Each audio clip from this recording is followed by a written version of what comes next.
you're ready for the 2016 election to be over, you're probably not the only one. In fact, I have a few things I would like to say to the presidential candidates who have made headlines recently. Hillary Clinton. Do you realize how many of your supporters are voting for you just because you're a woman and they think a woman should be president? Hell, I think a woman should be president, but not you and not the way you have gotten this far. You have lied, cheated, and manipulated your way to the top. You have taken every bad quality a woman can have and you have exemplified it in order to get where you are today. In fact, you make Americans feel like we are flipping back and forth between never-ending episodes of House of Cards and How to Get Away with Murder. You got away with refusing to do your job and letting Americans die at Benghazi. You got away with jeopardizing classified information on your private email server, and you even got away with the DNC rigging your primary election.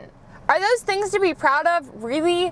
You say that you want to be a role model for women, but at the end of the day, if you actually do win this election, the only person you're a role model for are the liars, cheaters, and manipulators just like you.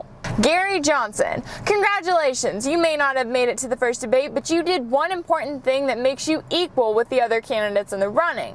You are not a true representation of your party. Trump is an authoritarian posing as the Republican nominee, Clinton is a neocon posing as the Democratic nominee, and quite frankly, you are a liberal posing as a libertarian nominee. You've said that you're socially liberal and fiscally conservative, but you're not a true libertarian. You don't advocate for a smaller government and the advancement of liberty. You've said that you support the Trans-Pacific Partnership. You've said that you support some gun control. And you've even said that you support the government forcing a private business to bake a cake for an event that it is completely against. It's not just about your Aleppo moments, it's about the fact that 2016 is the year when a third-party candidate is more popular than ever before. Yet here you are ruining that newfound popularity by turning against the party that nominated you and by saying that Hillary Clinton is a wonderful public servant. Donald Trump, you had the opportunity to call out Hillary Clinton for all of the horrible things she has done on national television with her in the same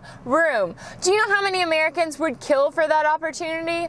And yet, the debate performance you gave really raises the question, do you actually want to be the next president? When you stand up on that stage and you talk about all the things you and Clinton have in common, such as raising the minimum wage and making sure that individuals on the no-fly list can't buy guns, you are alienating an entire base of both Republican and independent voters who would never vote for Clinton and were already cringing at the fact that they might have to vote for you. Seriously, if you actually want to be elected, then when it comes to the next debate, get your facts straight. Don't point out all of the policies that sound identical to your opponents, and please, stop making all Americans feel like we are watching a never-ending Saturday Night Live skit. Look, I honestly don't know if it's possible to have a perfect presidential candidate, but that's okay, because even with the choices that we have in 2016, it's important to remember that Congress also has power.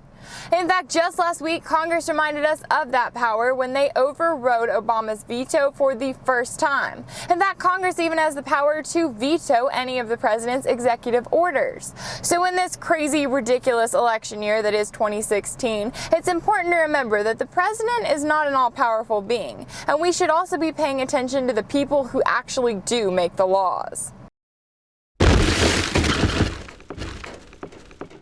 If anything in this video resonated with you, be sure to share it on social media. You can also follow me on Facebook and Twitter, and if you'd like to see more videos like this one, subscribe to youtube.com/WeAreChange.